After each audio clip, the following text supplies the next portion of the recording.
Amphisbaena, a terrifying monster with heads at both ends of its body. Does it really exist? What do we know about this animal? Why does it keep showing up in ancient mythology? You're about to find out. Hi everyone, I'm your host, and let's get into today's episode. Imagine stumbling upon a horrifying creature with two heads, one at each end of its long, sinuous body. This beast slithers through the forest floor, its multiple heads swaying back and forth like pendulums on a clock, ready to strike anyone who crosses its path. Now, while this may sound like a scene from a horror movie, this creature is actually real, and it's known as an Amphisbaena. These rare animals are also known as two-headed serpents, and they're said to have a head on each end of their bodies. But how do they function? How can a snake turn around and bite someone on its tail? Well, according to those who believe in their existence, the heads are connected by a thin neck, which allows them to turn around and strike their prey. But that's not all. The Amphisbaena is also said to be poisonous, with some people claiming that its bite is fatal. So if you were to encounter this snake in the wild, it would be best to steer clear. After all, who knows what kind of toxins it might have in its fangs. Despite being a relatively unknown creature, the Amphisbaena has a long history in mythology. In fact, it's been referenced in ancient texts dating back thousands of years. According to Greek mythology, the Amphisbaena was created when Typhon the monster was slain by Zeus. His remains were scattered across the earth, and some of his body parts grew into these two-headed snakes. In another version of the myth, the Amphisbaena was the daughter of Loki and the sister of the Midgard serpent. When she was born, she was so ugly that her mother abandoned her, and she spent most of her time alone in a cave. One day, she met a giant eagle, and they fell in love. Together, they had two children, a son named Jormungandr and a daughter named Norni. When Jormungandr grew up, he killed his father and then set his sights on taking over the world. But before he could do anything, Odin came and captured him, hurling him into the depths of the ocean, where he became known as the Midgard serpent. Meanwhile, Norni became a goddess of wisdom and magic, living in a cave in Sweden, where she taught humans the secrets of the universe. The Amphisbaena is also mentioned in the Bible, in the book of Isaiah. It's used as a metaphor for the wicked who God will curse to be destroyed from the earth. It's also said that the Amphisbaena is the only creature that can eat the phoenix and live to tell the tale. Now, you might be wondering just how big this snake really is. Well, there are conflicting reports. Some say it can grow up to 27 feet long, while others claim it's closer to 33 feet. However, most accounts agree that the Amphisbaena is a huge serpent, capable of swallowing whole prey and coiling itself around trees. If you want to see one for yourself, though, you might be out of luck. That's because there have only been a few reported sightings of the Amphisbaena throughout history, and none of them have been confirmed. One of the most famous supposed sightings occurred in 1842, when a man named John Skinner claimed to have shot an Amphisbaena in South Africa. He described it as being about 15 feet long with two heads and no tail.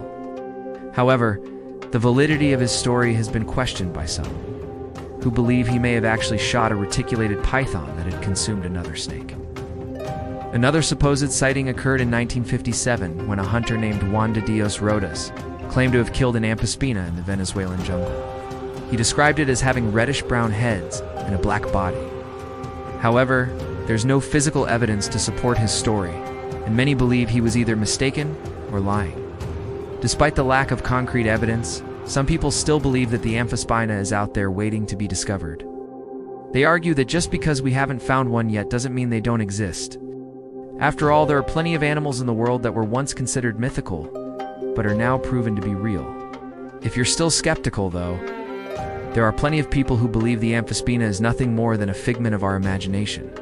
They argue that there is no way a snake could have a head on both ends of its body, and that any supposed sightings could be explained by other phenomena such as hallucinations or hoaxes. So what do you think? Is the Amphisbaena a real animal that's hiding in plain sight? Or is it just a made-up creature that's captured our imaginations over the years?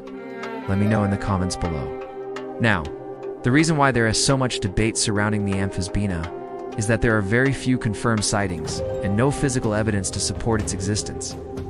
Most of what we know about this snake comes from ancient texts and folklore, which often include exaggerated or fictional accounts of real-life creatures.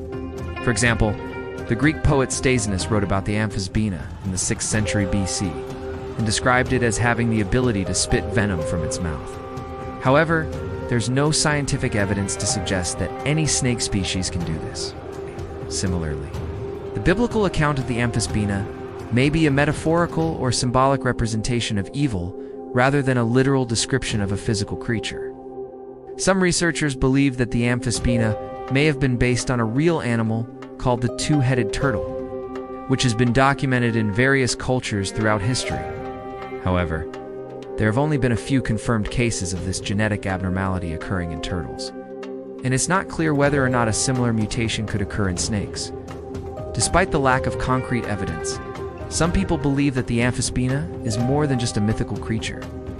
They argue that there are too many accounts of this snake to simply dismiss it as a figment of our imagination. For example, there's a rock carving in India that dates back several centuries and depicts a two-headed snake. There are also similar carvings in other parts of the world, such as in Egypt and Greece, which suggests that the Amphisbaena may have been a well-known creature in ancient times. However, it's important to note that these carvings may simply be representations of the snake in mythology and folklore rather than depictions of a real animal. Ultimately, the truth behind the Amphisbaena remains a mystery. While there's no concrete evidence to support its existence, there's also no evidence to prove it doesn't exist. It's possible that this snake is hiding in the remote jungles and uncharted territories of our planet, or it could be a creature that's been lost to time. Maybe the Amphisbaena isn't just a two-headed snake, but rather a guardian spirit that protects the paths we walk along.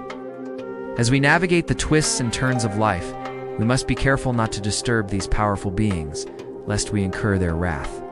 In Greek mythology, the Amphisbaena was said to guard sacred groves, and anyone who entered these areas was warned not to disturb the snake.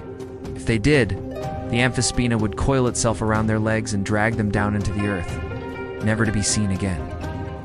This may have been a way to prevent people from entering sacred spaces or to punish those who were disrespectful towards the natural world. In modern times, we may not have to worry about angering an actual Amphisbaena, but it's still important to remember that there are animals and plants that we should not disturb. Many species are endangered or threatened, and it's our responsibility to protect them, not harm them.